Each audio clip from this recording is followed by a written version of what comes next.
A Nigerian national, Ehis Lawrence Akhimie, aged 41, has been sentenced to more than 8 years in a US prison for his role in transnational inheritance fraud that stole over $6 million, approximately 9 billion naira, from more than 400 victims, many of them elderly.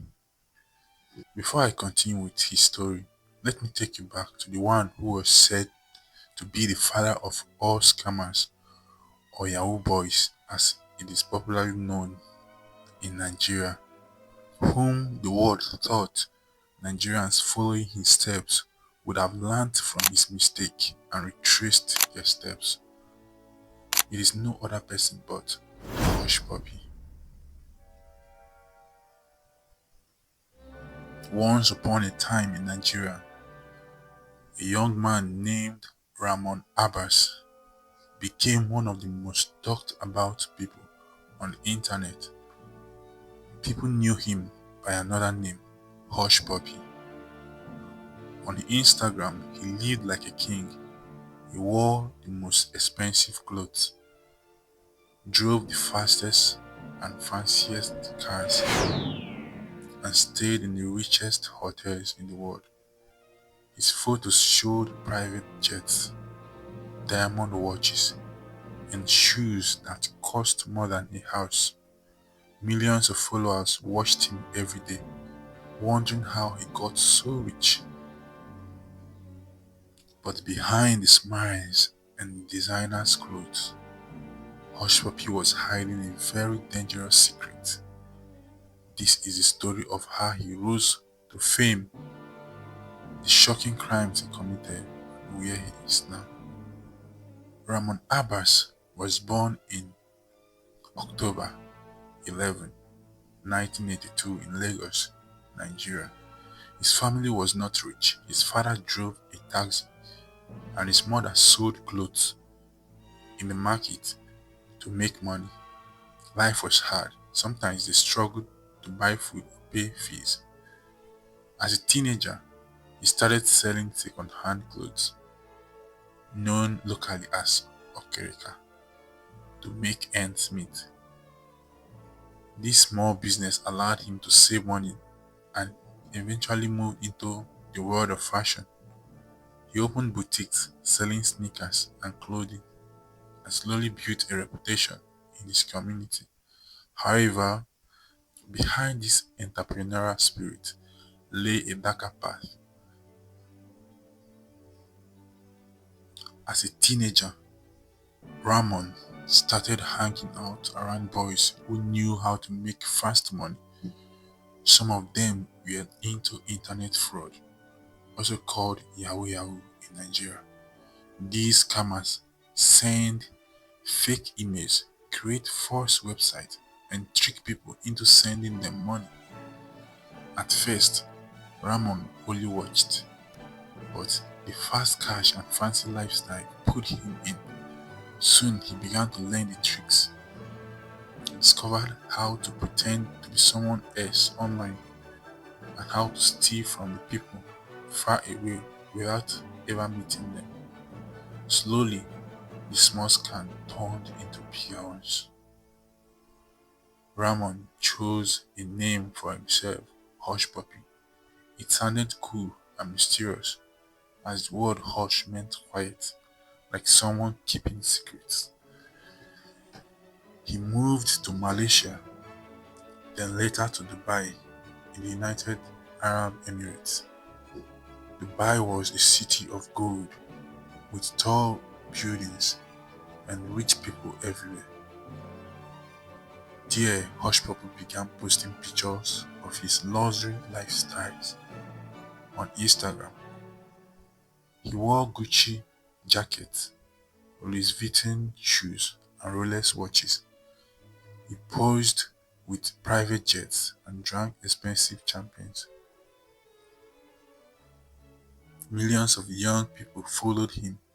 They loved his photos. They called him the Gucci King.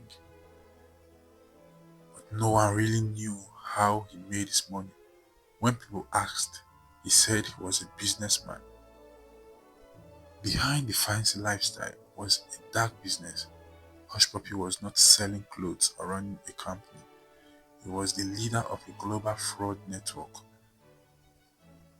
Using fake emails, fake websites, and computer tricks, Hushpuppy and his team stole millions of dollars from companies and people around the world.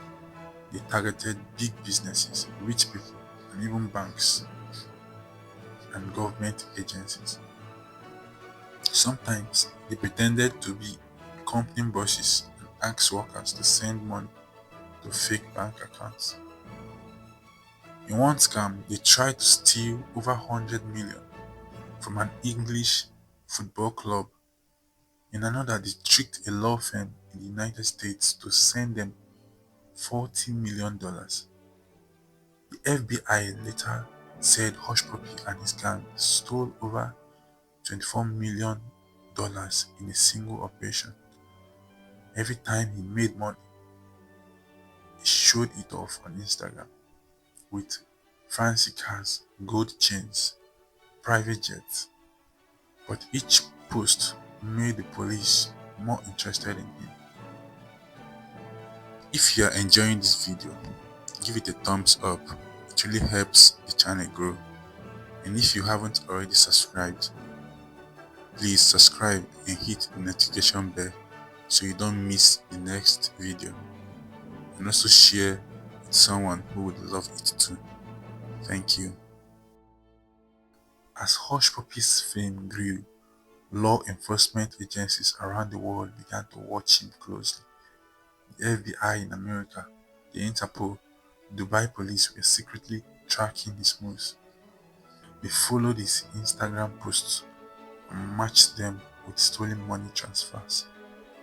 Every photo of a new car, every hotel he stayed in, every location tag gave them clues. For years, Hushpuppy thought he was too smart to be caught, but the net was closing in.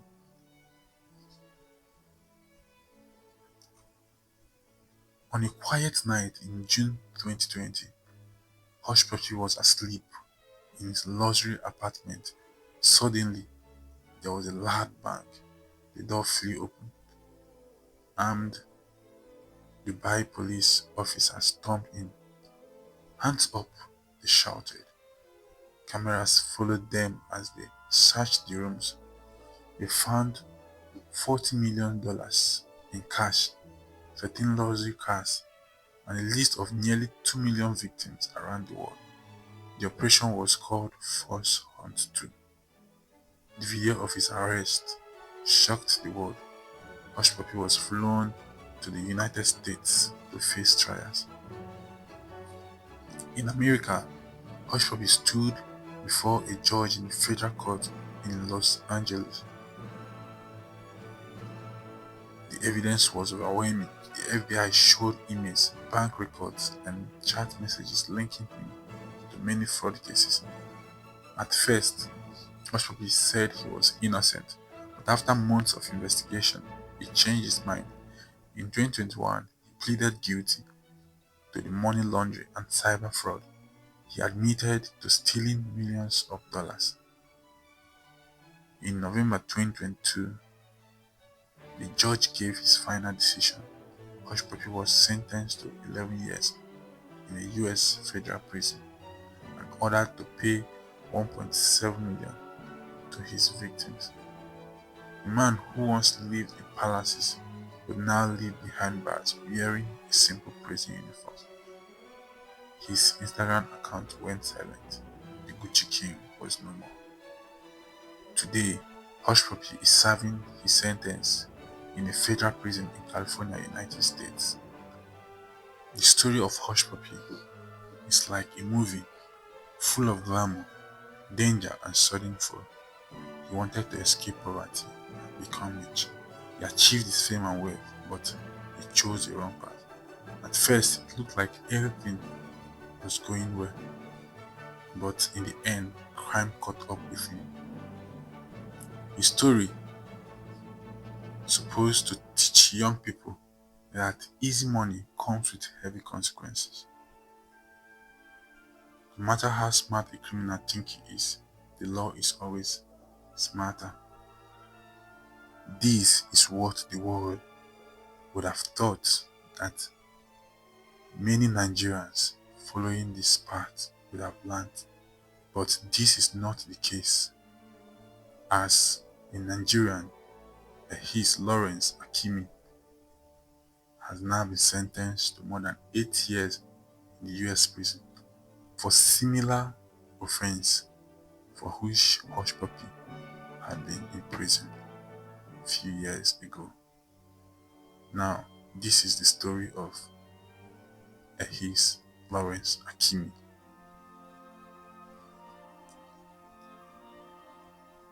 It all started with a simple letter. Across America, hundreds of people, many of them elderly, found strange letters in their mailboxes. The letters looked very official. They had bank logos and stamps that made them seem real. Inside, the messages was exciting. They read like this: a rich relative had died overseas and left a huge inheritance. Millions of dollars are waiting for you. All you need to do is to pay small fees, delivery charges, taxes, and paperwork costs before the money could be released. The promise was too tempting to ignore. Who wouldn't want to become a millionaire overnight? But it was all a lie. The letter came from a team of fraudsters led by Ehis Lawrence Akhimie, a young 41-old Nigerian man. He and his partners worked across several countries, including Spain, Portugal, and the United States. They convinced their victims to send small payment fees, just a few $100s. At the time, people thought this is a tiny amount compared to the millions I'm about to get. Once the money was sent, they asked for more. Step by step, the victims kept paying, but no inheritance ever came. To make the scam harder to track, Akhimie and his teams moved the money through different people. By the time the fraud was discovered, over 400 victims had lost a total of $6 million, about 9 billion naira.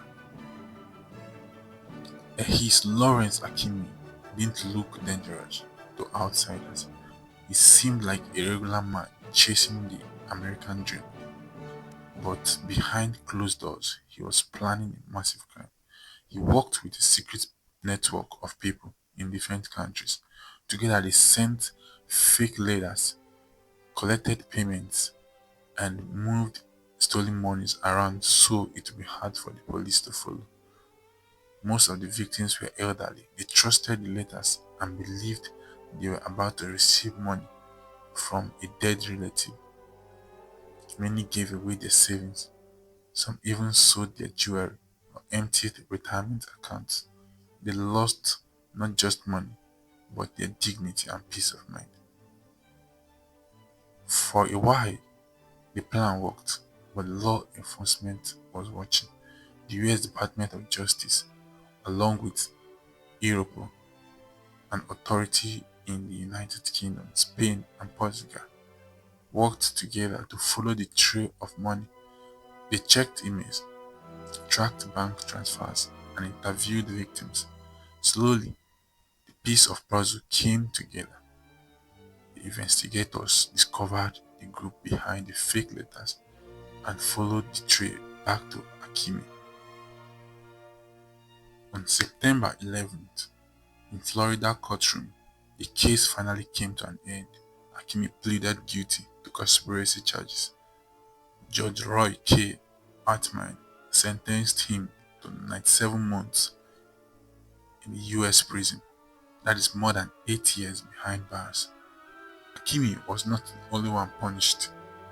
He was the 8th person sentenced in connection with the scam. Earlier, another member, Okezi Bonaventure Obata, was extradited from Portugal. and given the same 8-year sentence. Behind every dollar stolen was a person with a heartbreaking story. There was a grandmother in Ohio who sold her wedding jewelry to pay custom fees. A retired teacher in Florida lost his pension savings after wiring money again and again, believing millions were coming his way.